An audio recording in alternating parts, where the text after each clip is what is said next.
Hello friends, welcome to BSK sir classes YouTube channel. Friends, మనకి railway RPF constable examination 2 March third షిఫ్ట్లో అడిగినటువంటి memory based క్వశ్చన్స్కి సంబంధించినటువంటి answers అయితే చూద్దాము. వీడియో చూస్తున్నటువంటి వారు వీడియోని లైక్ చేసి ఛానల్ని సపోర్ట్ చేయండి. చాలామంది వీడియోస్ చూస్తున్నారు కానీ లైక్ చేయట్లేదు. ఈ వీడియోకి 1000 లైక్స్ అయితే ఎక్స్పెక్ట్ చేస్తున్నాను. సో ప్రతి ఒక్కరూ లైక్ చేసి మీ ఫ్రెండ్స్కి షేర్ చేయండి. ఫస్ట్ టైం మన ఛానల్ని విజిట్ చేస్తే సబ్స్క్రైబ్ చేసుకొని బెల్ సింబల్ని యాక్టివేట్ చేసుకోండి. ఫ్రెండ్స్, డీటెయిల్స్లోకి వెళ్లే ముందు మీరు రైల్వే ఆర్పిఎఫ్ కానిస్టేబుల్ ఎగ్జామినేషన్ రాస్తున్నటువంటి అభ్యర్థుల కోసం డైలీ అడుగుతున్నటువంటి మెమరీ బేస్డ్ క్వశ్చన్స్కి సంబంధించినటువంటి పీడిఎఫ్స్తో పాటు GK, Telugu medium and English మీడియంలో ఉన్నటువంటి 20,000 ప్లస్ బిట్స్తో పాటు మీకు కరెంట్ అఫైర్స్ 2024కి సంబంధించి అన్ని నెలలకి సంబంధించినటువంటి current affairs Telugu medium and English మీడియంలో ప్రొవైడ్ చేస్తున్నాము. ఇంకా స్టాటిక్ జీకే 25 టాపిక్స్కి సంబంధించినటువంటి static GK bits English medium and Telugu మీడియంలో ఉన్నటువంటి బిట్స్ కూడా ప్రొవైడ్ చేస్తున్నాము. దీనితో పాటు రైల్వేకి సంబంధించినటువంటి అన్ని ప్రీవియస్ పేపర్స్ అన్ని కూడా మేము మీకు యాడ్ చేయడం జరిగింది. సో ఈ కంప్లీట్ కోర్స్ని మీరు 199 రూపీస్కే పొందవచ్చు. 6 మంత్స్ వ్యాలిడిటీ ఉంటుంది. ఈ పీడిఎఫ్స్ని మీరు డౌన్లోడ్ చేసుకొని ప్రింట్అవుట్ కూడా తీసుకోవచ్చు. మీరు డిస్క్రిప్షన్లో బిఎస్కే జాబ్స్ అనేటువంటి యాప్ లింక్ని మీరు డౌన్లోడ్ చేసుకొని మీరు హోమ్ పేజ్లోనికి వచ్చినట్లయితే రైల్వే ఎగ్జామ్స్ అని చెప్పేసి ఒక బాక్స్ కనిపిస్తుంది. ఈ బాక్స్ ఓపెన్ చేసినట్లయితే మీకు ఈ కోర్స్ కనిపిస్తుంది. సో ప్రతి ఒక్కరు కూడా తీసుకోండి. Railway RPF constable examination 2 March third షిఫ్ట్లో అడిగినటువంటి memory based question and answers అయితే చూద్దాము. సో ఎగ్జామినేషన్ మనకి మోడరేట్గా రావడం జరిగింది. యాప్టిట్యూడ్ అండ్ రీజనింగ్ అయితే ఈజీగా వచ్చాయని చెప్పేసి అభ్యర్థులు చెప్తున్నారు. ఇంకా జీకే విషయానికి వచ్చినట్లయితే మోడరేట్ టు డిఫికల్ట్గా అయితే మనకి క్వశ్చన్స్ అయితే రావడం జరిగింది. ఎక్కువగా మనకి 2024కి సంబంధించినటువంటి కరెంట్ అఫైర్స్ నుంచి అలాగే స్పోర్ట్స్ కరెంట్ అఫైర్స్ నుంచి మనకి క్వశ్చన్స్ అయితే రావడం జరిగింది. సో వీటికి సంబంధించినటువంటి కంప్లీట్ పీడిఎఫ్ మెటీరియల్స్ మేము మీకు ప్రొవైడ్ చేస్తున్నాము. 199 రూపీస్ కోర్స్ తీసుకుంటే అవన్నీ కూడా మీకు అవైలబుల్గా ఉంటాయి. సో ప్రతి ఒక్కరు కూడా డిస్క్రిప్షన్లో ఉన్నటువంటి యాప్ని డౌన్లోడ్ చేసుకొని తీసుకోండి. సో ఫస్ట్ క్వశ్చన్ చూసుకున్నట్లయితే, who among the following was the third Guru of the six? ఈ క్రింది వాటిలో సిక్కుల 3వ గురువు ఎవరు అని చెప్పేసి అడిగారు. సో గురు అమర్ దాస్ అనేటువంటి అతను ఈ సిక్కులకి సంబంధించినటువంటి 3వ గురువు అండి. Second question, on what date the Vedic civilization depend? Okay, on what did the Vedic civilization depend అని చెప్పేసి అడిగారు. వేద నాగరికత దేనిపై ఆధారపడి ఉంటుందని చెప్పేసి క్వశ్చన్ అయితే రావడం జరిగింది. So it was dependent on animal husbandry and agriculture. This civilization developed in India after the decline of Harappa culture. ఈ యొక్క వేదిక్ నాగరికత అనేది పశు సంవర్ధక మరియు వ్యవసాయంపై ఆధారపడి ఉంటుంది. ఈ నాగరికత హరప్పా సంస్కృతి క్షీణించిన తరువాత భారతదేశంలో అభివృద్ధి చెందిందనమాట. Okay, so next one, what should be the minimum age to become a member of the legislative assembly? శాసనసభలో సభ్యత్వం పొందడానికి కనీస వయస్సు ఎంత ఉండాలి అని చెప్పేసి ఇక్కడ క్వశ్చన్ అయితే రావడం జరిగింది. సో ఇక్కడ చూసుకున్నట్లయితే శాసనసభ అయినా అలాగే లోక్సభ ఎంపీ అవ్వాలి అన్నా మీకు ఉండవలసినటువంటి ఏజ్ వచ్చేసి 25 ఇయర్స్ మీరు కలిగి ఉండి భారతదేశ నివాసి అయి ఉండాలని చెప్పేసి మనకి రూల్ అయితే ఉంటుంది. సో మీకు లెజిస్లేటివ్ అసెంబ్లీకి మీరు ఎమ్మెల్యేగా పోటీ చేయాలి అన్నా లేదా లోక్సభకి మీరు ఎంపీగా పోటీ చేయాలి అన్నా మీకు 25 సంవత్సరాలు నిండినటువంటి వారే ఉండాలనేది రూల్ అనమాట. సో 25 ఇయర్స్ అయితే ఉండాలి. అదే ఒక వ్యక్తి ప్రెసిడెంట్ అవ్వాలి అంటే 35 సంవత్సరాల వయసు ఉండాలి. గవర్నర్ అవ్వాలన్నా కూడా 35 సంవత్సరాల వయసు ఉండాలి. రాజ్యసభ ఎంపీ అవ్వాలి అన్నా లేకపోతే ఒక ఎమ్మెల్సీగా మీరు అవ్వాలి అన్నా 30 సంవత్సరాల వయసు అయితే ఉండాలి. ఓకే, రాజ్యసభ ఎంపీకి అలాగే ఎమ్మెల్సీకి ఉండవలసినటువంటి ఏజ్ 30 సంవత్సరాలు. సో ఈ ఏజ్ లిమిట్స్ గుర్తుపెట్టుకోండి. సో ఈ విధంగా మనకు ఒక క్వశ్చన్ అయితే రావడానికి అవకాశం ఉంటుంది. సో థర్డ్ షిఫ్ట్లో మనకి ఈ క్వశ్చన్ అయితే అడిగారు. So next one, very important bit అండి. Which president used the pocket veto in the postal amendment bill? Postal సవరణ బిల్లులో పాకెట్ వెటో అనేటువంటి యొక్క అధికారాన్ని ఏ అధ్యక్షుడు ఉపయోగించుకున్నారు అని చెప్పేసి భారత రాష్ట్రపతి గురించి క్వశ్చన్ అయితే రావడం జరిగింది. సో ఇక్కడ చూసుకుంటే India's 7th president Giani Zail Singh used the pocket veto in the year 1986. భారతదేశం యొక్క 7వ అధ్యక్షుడిగా పనిచేసినటువంటి గియానీ జైల్ సింగ్ 1986వ సంవత్సరంలో ఈ యొక్క పాకెట్ వెటో అనేటువంటి పవర్ని యూజ్ చేసుకోవడం జరిగింది. సో భారతదేశ ప్రెసిడెంట్కి పాకెట్ వెటో అనేటువంటి పవర్ అయితే ఉంటుంది. సో దాని గురించి కూడా చూద్దాము. So Giani Zail Singh, the president of India from 1982 to 1987. exercised a pocket veto to prevent the Indian Post Office Amendment Bill from becoming law. Okay, so ఇక్కడ చూసుకుంటే 1982 నుంచి 1987 వరకు ఈయన భారతదేశ రాష్ట్రపతిగా పనిచేయడం జరిగింది, జియానీ జైల్ సింగ్ అనేటువంటి ఆయన. సో ఈయన ఇండియన్ పోస్ట్ ఆఫీస్ సవరణ బిల్లు చట్టం కాకుండా నిరోధించడానికి పాకెట్ విటోను ఉపయోగించుకున్నారనమాట. సో ఇంకా అడిషనల్ ఇన్ఫర్మేషన్ చూసుకున్నట్లయితే a pocket veto allows a president to exercise veto power over a bill by taking no action. Okay, pocket veto అనేది అధ్యక్షుడిని ఎటువంటి చర్య తీసుకోకుండా బిల్లుపై విటో అధికారాన్ని ఉపయోగించుకోవడానికి ఇది అనుమతిస్తుందన్నమాట. అలాగే మనకి ఇక్కడ article 111 of the Indian constitution states that the president shall declare his assent to a bill passed by both houses of parliament or without his assent provided that may he return the bill to parliament for reconsideration. Okay, article 111 ప్రకారం okay, రెండు హౌసుల్లో అంటే లోక్సభలో రాజ్యసభలో దీనికి సంబంధించి ఆమోదం పొందినటువంటి బిల్లుని మళ్ళీ ఆయన ఆర్టికల్ 111 యొక్క ఆ రూల్ని బేస్ చేసుకొని మళ్ళీ రీకన్సిడర్ చేయాలి అని చెప్పేసి ఆ బిల్ని మళ్ళీ వెనక్కి పార్లమెంట్కి పంపించేటువంటి పవర్ అయితే ఆయనకి ఉంటుందన్నమాట, రాష్ట్రపతికి.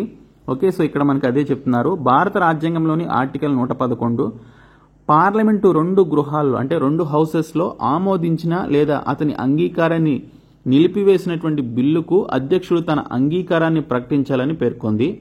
అతను బిల్లును పునఃపరిశీలన కోసం పార్లమెంటుకు తిరిగి ఇచ్చేటువంటి అధికారం ఈ యొక్క ఆర్టికల్ 111 ప్రకారం ఉంటుందన్నమాట. ఓకే, సో నెక్స్ట్ క్వశ్చన్ వచ్చేసి what is the total length of the golden quadrilateral highway network. Okay, బంగారు చతుర్భుజ హైవే నెట్వర్క్ యొక్క మొత్తం పొడవు ఎంత అని చెప్పేసి క్వశ్చన్ అయితే రావడం జరిగింది. సో ఇక్కడ మీకు ఈ మ్యాప్లో బ్లూ కలర్లో మీకు ఒక స్క్వేర్ షేప్లో మీకు కనిపిస్తుంది చూడండి. సో దాన్ని ఇక్కడ చూసుకుంటే గోల్డెన్ క్వాడ్రిలేటరల్ హైవే నెట్వర్క్ అని చెప్పేసి పిలుస్తారు. సో కొత్తగా కేంద్ర ప్రభుత్వం తీసుకొచ్చినటువంటి నెట్వర్క్ అన్నమాట. ఓకే, కొన్ని సిటీస్ని కలుపుతూ క్వాడ్రిలేటరల్ ఆకారంలో ఈ యొక్క ఒక పెద్ద హైవేస్ని అయితే వేస్తోంది. సో దీని యొక్క టోటల్ లెంగ్త్ వచ్చేసి 5,846 కిలోమీటర్లు అండి, 5,846 కిలోమీటర్లు. So the golden quadrilateral connects the major cities of Delhi, Mumbai, Chennai, Kolkata, farming a quadrilateral shape across India. Okay, so ఇక్కడ చూసుకుంటే బంగారు చతుర్భుజం ఢిల్లీ, ముంబై, చెన్నై మరియు కోల్కతాలోని ప్రధాన నగరాలను కలుపుతూ ఇది భారతదేశం అంతటా చతుర్భుజ ఆకారాన్ని ఏర్పాటు చేస్తుందన్నమాట. సో దీన్ని గోల్డెన్ క్వాడ్రిలేటరల్ హైవే నెట్వర్క్ అని చెప్పేసి పిలుస్తారు. 5,846 కిలోమీటర్లు అయితే ఉంది. Next question, who among these was involved in the coal rebellion అని చెప్పేసి అడిగారు. వీరిలో బొగ్గు లేదా కోల్ తిరుగుబాటులో ఎవరు పాల్గొన్నారని చెప్పేసి క్వశ్చన్ అయితే రావడం జరిగింది. సో ఇందులో పాల్గొన్నటువంటి వ్యక్తులు చూసుకుంటే బుద్ధు భగత్, అలాగే Joa Bhagat, Madara Mahato and Jindrai Manki were prominent leaders involved in the Kol rebellion, also sometimes referred to as the Kol rebellion. Okay, మామూలుగా దీన్ని KOL కోల్ రెబెలియన్ అని చెప్పేసి పిలుస్తారు.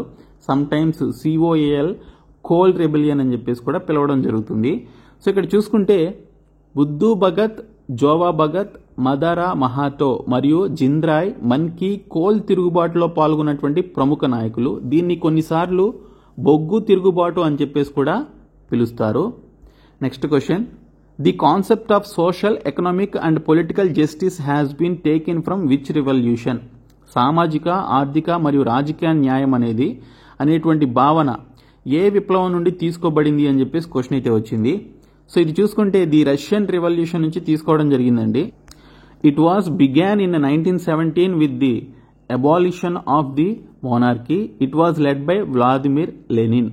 ఓకే, ఇది రష్యన్ విప్లవం నుంచి తీసుకోవడం జరిగింది. రాచరికం రద్దు చేయడంతో 1917లో ఇది ప్రారంభమైందనమాట. సో దీనికి వ్లాదిమిర్ లెనిన్ ఉన్నాడు కదా, సో లెనిన్ నాయకత్వం వహించడం జరిగింది.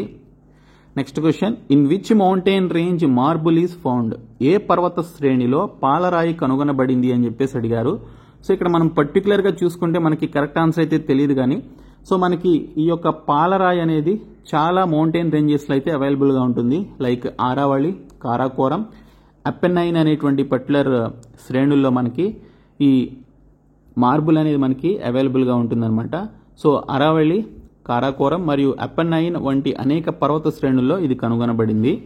Next question, who is the current education minister of India? ప్రస్తుత విద్యాశాఖ మంత్రి ఎవరు అని చెప్పేసి అడిగారు. సో సెంట్రల్ ఎడ్యుకేషన్ మినిస్టర్ గురించి మనకి క్వశ్చన్ అయితే వచ్చిందండి. ధర్మేంద్ర ప్రధాన్ ఎవరైతే ఉన్నారో ఆయన విద్యాశాఖ మంత్రిగా ఉన్నారు. సో దీన్ని బట్టి మీకు అర్థమైంది ఏంటంటే సెంట్రల్ మినిస్టర్స్కి సంబంధించినటువంటి పర్టికులర్ ఇన్ఫర్మేషన్ అంతా కూడా చదువుకొని వెళ్ళండి. ఖచ్చితంగా క్యాబినెట్ మినిస్టర్స్కి సంబంధించి సెంట్రల్ క్యాబినెట్ మినిస్టర్స్కి సంబంధించినటువంటి క్వశ్చన్స్ అయితే వస్తాయి అనేది మనకి ఇది ఒక హింట్ అనమాట. సో ఒక షిఫ్ట్లో ఒక పర్టికులర్ టాపిక్ నుంచి మనకి క్వశ్చన్ వచ్చింది అంటే అదే టాపిక్ నుంచి వేరొక క్వశ్చన్స్ కూడా రావడానికి అవకాశం ఉంటుంది. సో ఈ రోజు కానీ రేపు కానీ ఖచ్చితంగా మనకి ఈ యొక్క సెంట్రల్ మినిస్టర్స్కి సంబంధించి మనకి ఈ పర్టికులర్ షిఫ్ట్స్లో అడుగుతారు. సో మీరు సెంట్రల్ క్యాబినెట్ మినిస్టర్స్కి సంబంధించినటువంటి పేర్లన్నీ కూడా చదువుకోండి. Next question, which amendment abolished the titles and special titles of the former rulers of princely states? రాచరిక రాష్ట్రాల మాజీ పాలకుల శీర్షికలు మరియు ప్రత్యేక శీర్షికలను ఏ సవరణ రద్దు చేసింది అని చెప్పేసి అడిగారు. The 26th constitutional amendment act of 1971. Okay, 1971 యొక్క 26వ రాజ్యాంగ సవరణ ఈ యొక్క రాచరికం అలాగే వాటికి సంబంధించినటువంటి పేర్లు వాటన్నిటినీ కూడా అబాలిష్ చేయడం జరిగింది, రద్దు చేయడం జరిగిందనమాట. సో మీరు అమెండ్మెంట్స్ చదువుకోవాలి, దీనితో పాటు షెడ్యూల్స్ చదువుకోవాలి. షెడ్యూల్స్ నుంచి కూడా క్వశ్చన్స్ వస్తున్నాయి ఇండియన్ పాలిటీలో. అలాగే దీనితో పాటు మీకు ఆర్టికల్ ఫస్ట్ నుంచి లాస్ట్ వరకు ఉన్నటువంటి ఇంపార్టెంట్ ఆర్టికల్స్ అన్ని కూడా చదువుకోండి అని చెప్పేసి నేను ప్రతి వీడియోలో చెప్తున్నాను. సో మీరు ఇండియన్ పాలిటీలో ఎక్కువగా చదవాల్సింది articles, schedules, amendments, most important bits అన్ని కూడా మీరు చదువుకొని వెళ్ళండి. సో మేము మీకు ఆర్టికల్స్కి సంబంధించి టాప్ 100 ఆర్టికల్స్, టాప్ 100 అమెండ్మెంట్స్ ఇవన్నీ కూడా మేము మీకు పీడిఎఫ్ రూపంలో ఇస్తున్నాము. 199 రూపీస్ కోర్స్ తీసుకుంటే మీకు అందులో అవైలబుల్గా ఉంటాయి. మీరు ఎక్కడ వెతుక్కోవాల్సినటువంటి అవసరం లేదు. Both English medium and Telugu మీడియంలో అయితే ఉన్నాయి. నెక్స్ట్ వన్ వచ్చేసి, in which state does monsoon rain occurs first in India? భారతదేశంలో ఋతుపవనాల వర్షం మొదట ఏ రాష్ట్రంలో జరుగుతుంది అని చెప్పేసి అడిగారు. Simple question. సో కేరళని ఫస్ట్ తాగుతుందన్నమాట ఋతుపవనాలు అనేవి. సో ఆ తర్వాత ఇండియా మొత్తం స్ప్రెడ్ అవుతాయి. సో ఫస్ట్ కేరళలో మనకి వర్షం అయితే వస్తుంది. Next question, the third schedule of the Indian constitution is related to which of the following? So schedules గురించి చదువుకోమని చెప్పాను కదా. సో నిన్నటి సెకండ్ షిఫ్ట్లో మనకి 10th షెడ్యూల్ గురించి అడిగారు, అలాగే 11th షెడ్యూల్ గురించి, 9th షెడ్యూల్ గురించి అడగడం జరిగింది. సో కాబట్టి మీరు షెడ్యూల్స్ అన్నీ కూడా చదువుకొని వెళ్ళాలండి. సో చాలా చాలా ఇంపార్టెంట్. మొత్తం మనకి 12 షెడ్యూల్స్ ఉన్నాయి. ఈ 12 షెడ్యూల్స్ చదువుకొని వెళ్ళండి. ఇప్పుడు మనకి థర్డ్ షెడ్యూల్ గురించి అడిగారు. సో భారత రాజ్యాంగం యొక్క 3వ షెడ్యూల్ కింది వాటిలో దీనికి సంబంధించిందని చెప్పేసి అడిగారు. సో ఇక్కడ చూసుకుంటే the third schedule contains information on various constitutional post such as union ministers of India, supreme court judges, high court judges, control and audit generals కి సంబంధించి తెలిపేటువంటి షెడ్యూల్ అనమాట. సో ఇండియాలో ఉన్నటువంటి కాన్స్టిట్యూషనల్ పోస్టులు ఏవైతే ఉన్నాయో union ministers, supreme court judges, high court judges, control and audit general అంటే కాగ్కి సంబంధించినటువంటి పొజిషన్స్ గురించి చెప్పేటువంటి పర్టికులర్ షెడ్యూల్ అనమాట అది. Next one, which national highway of India connects Porbandar in Gujarat to Silchar in Assam? భారతదేశం యొక్క నేషనల్ హైవే గుజరాత్లోని పోర్బందర్ను అలాగే అస్సాంలోని సిల్చార్ను కలుపుతుంది అని చెప్పేసి అడిగారు. ఇది నేషనల్ హైవే 27 అండి. ఓకే, నేషనల్ హైవేస్ గురించి ఇప్పుడు మనం ఈ షిఫ్ట్లోనే 2 క్వశ్చన్స్ చూసాము. ఒకటి golden quadrilateral highway network, okay, ఇలా ఉంటుందన్నమాట. ఓకే, సో చెన్నైని, కోల్కతాని, ఢిల్లీని, ముంబైని కలుపుతుంది. అలాగే ఇక్కడ మనకి ఈ నేషనల్ హైవే గురించి అడిగారు. ఓకే, గుజరాత్ నుంచి ఈ మూల నుంచి ఆ మూల వరకు ఏ నేషనల్ హైవే కలుపుతుందని చెప్పేసి అడిగారు. సో నేషనల్ హైవే 27 అనమాట. Next question, in which city was the air show and parade held on Indian air force day 2024 organised? భారత వైమానిక దళం 2024లో ఎయిర్ షో అండ్ పెరేడ్ ఏ నగరంలో జరిగింది అని చెప్పేసి అడిగారు. సో ఇది చూసుకుంటే మనకి it took place at Marina beach in Chennai. This ceremony was held on October 8, 2024. On this day, the Indian Air Force celebrated its 92nd anniversary. Okay, ఇది చెన్నైలోని మెరీనా బీచ్లో జరిగిందండి. ఈ వేడుక October 8, 2024లో జరిగింది. ఈరోజు భారత వైమానిక దళం తన 92వ వార్షికోత్సవాన్ని జరుపుకుందనమాట ఆ రోజున. Next bit, which trade has India strengthened with Australia? ఆస్ట్రేలియాతో భారతదేశం ఏ వాణిజ్యాన్ని బలోపేతం చేసింది అని చెప్పేసి అడిగారు. సో ఇక్కడ చూసుకుంటే హైలీ కాన్సన్ట్రేటెడ్ ఇన్ కోల్ అండి. 74% of Australia's exports to India వచ్చేసి concentrated on which 71.4 is coking coal అనేది. సో దీనికి సంబంధించినటువంటి ఇన్ఫర్మేషన్ అయితే ఉంది. సో కోల్కి సంబంధించినటువంటి యొక్క పర్టికులర్ ట్రేడ్ అయితే బాగా చేస్తోంది. Next one, what is northern government coast? Okay, ఉత్తర ప్రభుత్వ తీరం అంటే ఏమిటి అని చెప్పేసి అడిగారు. సో ఇది చూసుకుంటే the northern Circars Coast is the part of the eastern coastal plain that lies between the Mahanadi and Krishna reverse. It is spread across Odisha and Andhra Pradesh. It is also called northern Circars అని చెప్పేసి ఇచ్చారు. సో ఉత్తర సర్కార్స్ తీరం తూర్పు తీర మైదానంలో భాగం. ఇది మహానది మరియు కృష్ణా నదుల మధ్య అయితే ఉంటుంది. ఇది ఒడిశా మరియు ఆంధ్రప్రదేశ్ అంతటా వ్యాపించింది. దీనిని నార్థన్ సర్కార్స్ అని చెప్పేసి కూడా పిలుస్తారు. Next one, who was the son of Chandragupta Maurya? Chandragupta Maurya కుమారుడు ఎవరు అని చెప్పేసి అడిగారు. సో చంద్రగుప్త మౌర్యకి సంబంధించి చూసుకుంటే ఇది సెకండ్ క్వశ్చన్ అనమాట.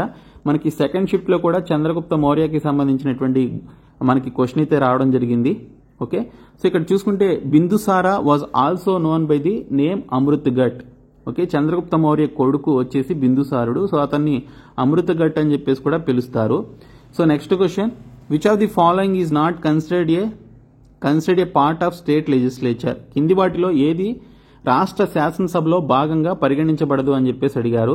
సో ఇది చూసుకున్నట్లయితే the legislature of the state consists of governor, the legislative assembly and the legislative council. మనకి స్టేట్ లెజిస్లేచర్ లో భాగమైనవి ఏంటండి? గవర్నర్ ఉంటారు ఫస్ట్, ఆ తర్వాత ఎమ్మెల్యేస్ ఉండేటువంటి స్టేట్ లెజిస్లేటివ్ అసెంబ్లీ ఉంటుంది, ఆ తర్వాత స్టేట్ లెజిస్లేటివ్ కౌన్సిల్ ఉంటుంది అనమాట, ఎమ్మెల్సీస్ ఉంటారు అక్కడ. సో ఈ ముగ్గురు ఉండేదే మనకి state legislature.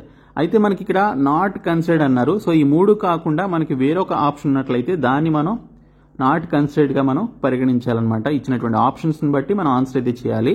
Next question, from where did Nana Sahib led the revolution of 1857 against the British? Nana Sahib 1857 నాటి విప్లవానికి బ్రిటిష్ వారికి వ్యతిరేకంగా ఎక్కడ నాయకత్వం వహించారు అని చెప్పేసి అడిగారు. సో ఇది కాన్పూర్లో ఆయన నాయకత్వం వహించడం జరిగింది. So Nana Sahib was the adopted son of Peshwa Bajirao II. His original name was Dhondu Pant.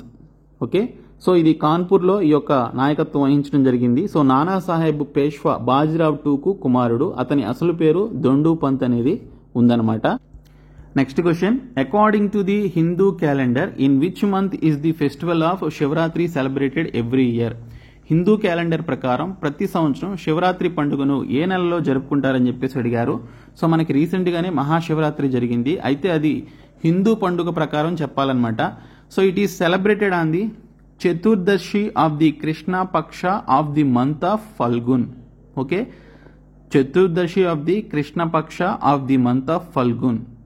Okay, Phalgun అనేటువంటి నెలలో చతుర్పక్షి ఆఫ్ ది కృష్ణ పక్ష అనేటువంటి సమయంలో జరుపుకుంటారనమాట.